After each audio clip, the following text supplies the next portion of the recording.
Ito mga kabalita, isang induction cooker ang dinala sa atin ng mga kabalita. Ayaw pong uminit ng diretso ang ating unit. Kuha natin ang takuri. Yan. Plug in. Select. Ayan, umaandar naman siya mga kabalita. Pero pag power on natin, naka-on, ay iyan.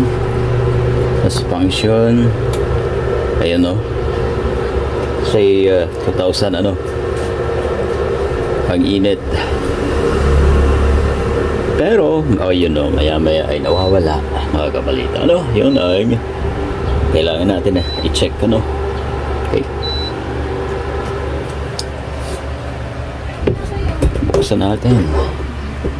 Umiinit siya pero hindi consistent kaya hindi hindi stable ang init. Okay lang natin dito sa likod.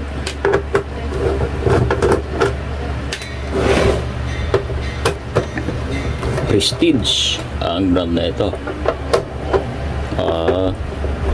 Parang wala sa line to, nahulog yata ito mga kabalita wala na nang pinagkapitan yung mga screw.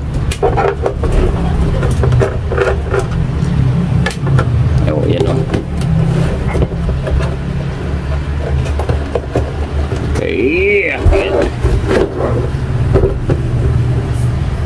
Ayun, ceramic pala ito mga kaibigan. Ceramic.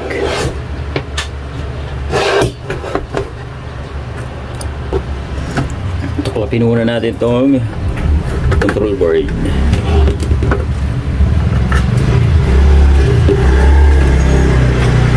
So ito mga kabalita ang nakita natin, ang isang capacitor electrolytic. Ayan lumobo mga kabalita.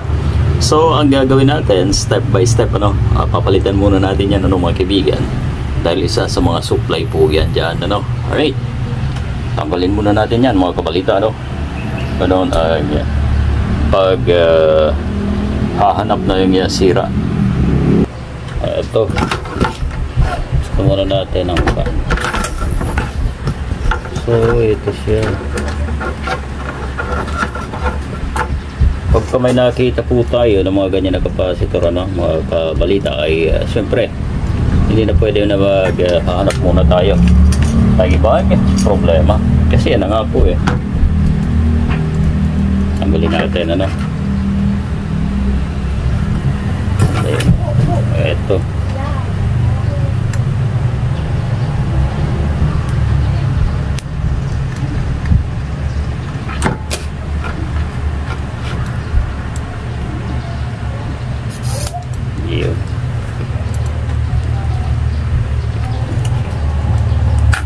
Tanggal na. So naiwan na yung isang pa mga kabalita. Ibig sabihin talaga wala na, sira na to. Ang value ay 450 volts mga kabalita. Ayan. Okay, kita ba? Ayan alright. So isa sa pwedeng dahilan dahil E1 or error 1 mga kabalita. Alright. So dalawa yan, pwede natin pagsabay na agad. Pagsabay na natin, tanggalin na rin itong sa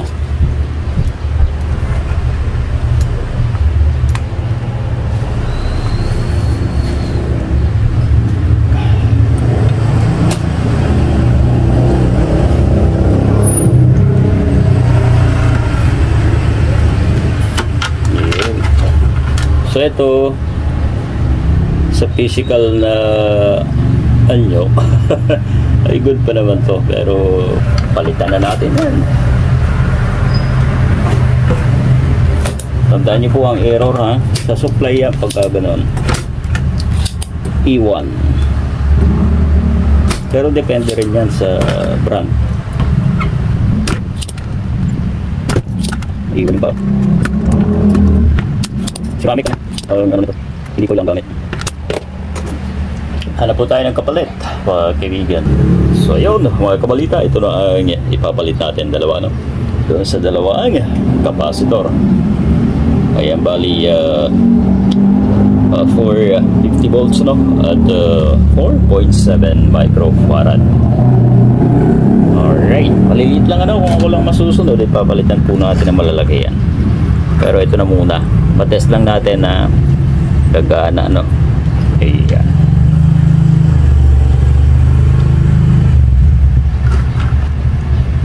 Maging maingat, ano, sa configuration. Negative, basta negative kasi may polarity po to.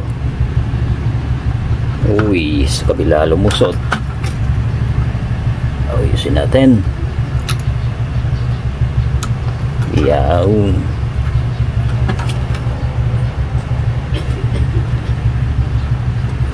Ayan, pagka ganyan po ang problema, ano, check natin agad ang supply ng board natin. Panigurado, andun ang problema. Minsan kasi resistor naman yan, ano, nag-open. Ayan, nalagay na natin. Ayusin lang ang hinang. Okay, parang hindi kumapit itong isa. Alright, test na agad, ano, pag nagpalit po tayo ng pyesa, ibalik nyo muna and then i-test para nang sa ganun ay mabilis natin matrace, ano, kung may iba pang problema. Ayun yan, screw na muna natin to. Okay, kabit ang fan at ang control board. Sana gumana na. Mga kaibigan, ano, makuha na may-ari ito, magsasayang na yata.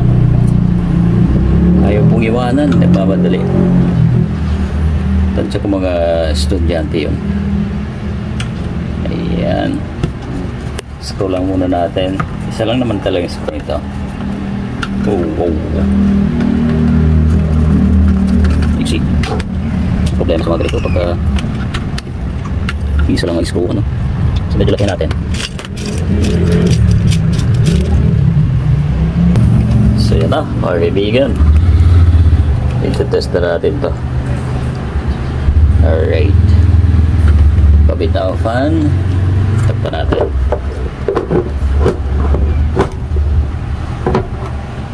So ito na mga kabalita, no? Matapos natin palitan ang capacitor ay i-test na natin syempre. Ayan, plug in. Sana ay gumana na to. Ayan. Alright, so may napapansin na ako, ano, mga kabalita. Ayan, no? On. Okay, nag-on. Function, ayun, no? Bawasan natin ng 1.8. Parang okay na. Tingnan natin kung ito ay mag-iinit na nagtuluyan. Uy, okay na mga kaibigan, no? Babagan na po. Silipin nyo. Alright, sa tansya ko ay goods na ang ating ceramic cooker na ito mga kaibigan. Ayan, no? Antayin natin tumunog, ano, kabalita. Yun lang, ano, ang pinalitan natin. Wala nang iba kasi nga galing ng supply ito. Ayan.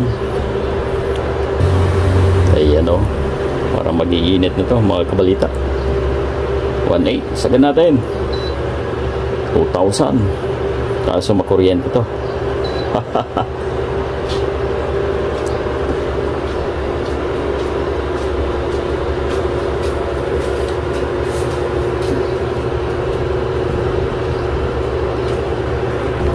Siyempre mapapansin po natin dito, kanina ay hindi pa tayo nakakaila 5 minuto, mag-error na po siya agad dito, ano? Pero ngayon dire-diretso na po, ano? At doon sa ilalim ay nagbabaga na po talaga ang ceramic natin. Antay lang natin kumulo. So ayan, ano, mga kaibigan, at medyo tumutunog na po ang ating inito ng tubig. So ayan na. Kala ko umuulan eh. Goods na. Kumulo na mga kaibigan.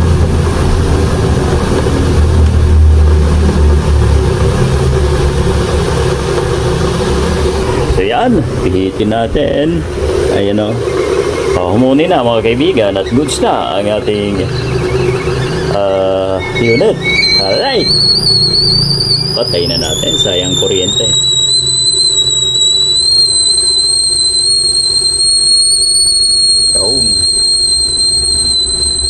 So muli ay sana ay nakapagbahagi po tayo ng isa na namang kapaki-pakinabang na video sa ating lahat ng mga kabalita. Maraming salamat sa inyong pagtutok sa ating video na ito. At huwag po natin kalimutan na i-like. At sa mga hindi pa po naka-subscribe ng mga kaibigan ay pag-subscribe naman ang ating Kabalita TV. Ayan, maraming salamat po sa inyong pagtutok.